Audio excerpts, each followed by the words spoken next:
Salutations à tout le monde, c'est Gracian Zaoumombo. Je me permets aujourd'hui de prendre la parole sur cette plateforme pour adresser une question liée à l'actualité du moment, en l'occurrence le Covid-19. Depuis que ça a commencé, j'avais pas l'intention de dire quoi que ce soit, mais maintenant je crois qu'il est temps quand même que je donne mon avis sur une question quand même assez importante. J'ai constaté que tout le monde essaie de récupérer cette actualité pour soit prêcher l'évangile, ce qui n'est pas mauvais d'ailleurs, parce que l'apôtre Paul nous encourage d'ailleurs de prêcher l'évangile en toute occasion, bonne ou mauvaise. Là n'est pas le problème. Le problème, ici, écoutez, excusez-moi d'aller directement droit au but, mais je suis comme ça, je suis pas trop, j'aime pas trop faire les tournures. Le problème ici, c'est que j'ai constaté que tout le monde va sur la toile et, enfin, soit des pasteurs, soit des frères en Christ, soit des prophètes et des prophétesses. Et puis tout le monde essaie de récupérer l'information, l'actualité du moment pour dire c'est la colère de Dieu. Et ça fait un moment, ça fait des semaines que j'écoute ça, que j'entends ça, que je regarde ça dans les médias, sur Facebook en l'occurrence. On parle de la colère de Dieu. Dieu serait tellement en colère qu'il a permis, qu'il aurait envoyé le Covid-19. Permettez-moi de vous dire d'entrée de jeu que c'est une pensée erronée, c'est une conception tout à fait erronée. La Bible ne soutient pas une telle chose.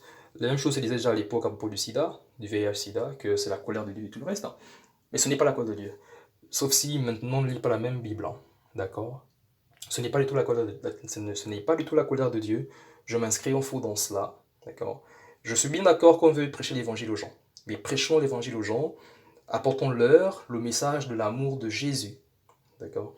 Lorsqu'on lit la parole de Dieu, prenons à partir des évangiles et plus le Nouveau Testament, même avec le séjour de Jésus sur la terre, même durant son ministère, il n'y a aucun endroit où j'ai constaté, où j'ai vu qu'il était arrivé, ne serait-ce qu'une seule fois, où des personnes auraient donné leur vie à Jésus à cause de la peur ou à cause de la crainte. Je pense que c'était un mauvais mobile. C'est pour cela que dans nos églises, nous sommes remplis des personnes qui, malheureusement, vivent une vie chrétienne moribonde. Mais à quoi est-ce qu'on peut s'attendre lorsque on décide de mettre la peur dans le cœur des gens pour soi-disant leur prêcher l'évangile? L'évangile signifie bonne nouvelle. D'accord? C'est quoi la bonne nouvelle? Lorsque vous dites aux gens que c'est Dieu qui aurait implémenté toutes les maladies que nous connaissons, toutes les catastrophes que nous connaissons, dans le but de punir l'homme, dans le but de sévir l'homme. Ça n'a que rien comme sens.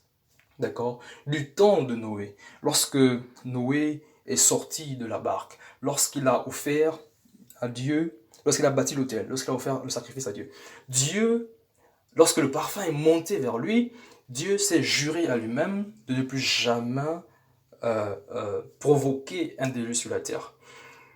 Donc, et il a donné des signes pour ça d'ailleurs.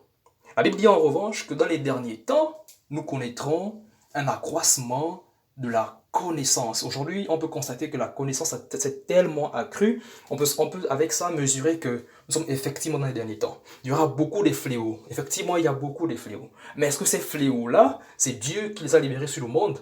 Non. Je vous prends au défi. Personne n'est capable de venir me montrer, scripturairement, que Dieu est celui qui envoie les fléaux.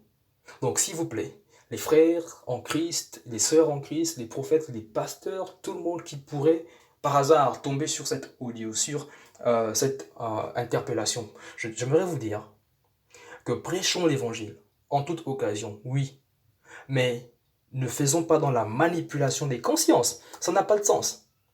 Pour ma part, je continuerai de prêcher l'évangile aux gens, je continuerai d'apporter aux gens le message de l'amour de Jésus, de leur dire qu'effectivement que l'enfer existe et que malheureusement, si quelqu'un n'est pas réconcilié avec Dieu et venait à mourir dans ces conditions, c'est sûr que son éternité, il la passera certainement en enfer. Avec ça, il n'y a pas de demi-mesure. On ne transige pas avec ça. Soit tu es né de nouveau, soit tu ne l'es pas. Mais n'allons pas attribuer à Dieu ce qui n'est pas de Dieu. D'accord? Les maladies ne sont pas de Dieu. Je suis désolé. Les gens vont plus loin.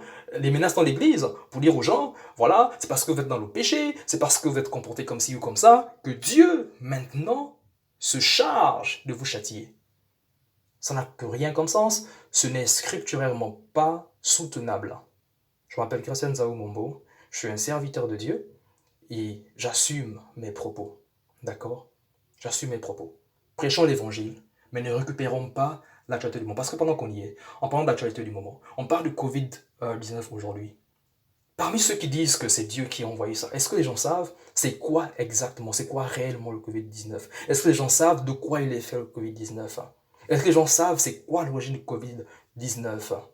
Non, je suis désolé. Je n'irai pas dans les détails, mais juste pour vous dire que le Covid-19 ou le VIH-Sida ou tout ce qu'on peut nommer dans le même registre, ça ne relève que de la méchanceté des hommes.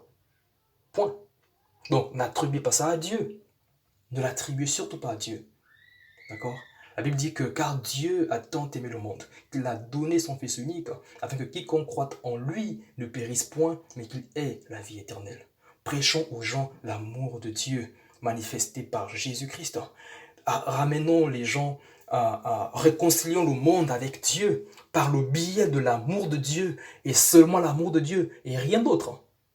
Si on parvient à gagner le monde à Jésus par le biais de l'amour de Dieu, si on parvient à prêcher effectivement le message de Dieu, celui que Jésus, ce dont Jésus est le porteur, c'est-à-dire l'amour de Dieu, et que le monde en retour est capable d'y répondre par la foi, le monde sera sauvé.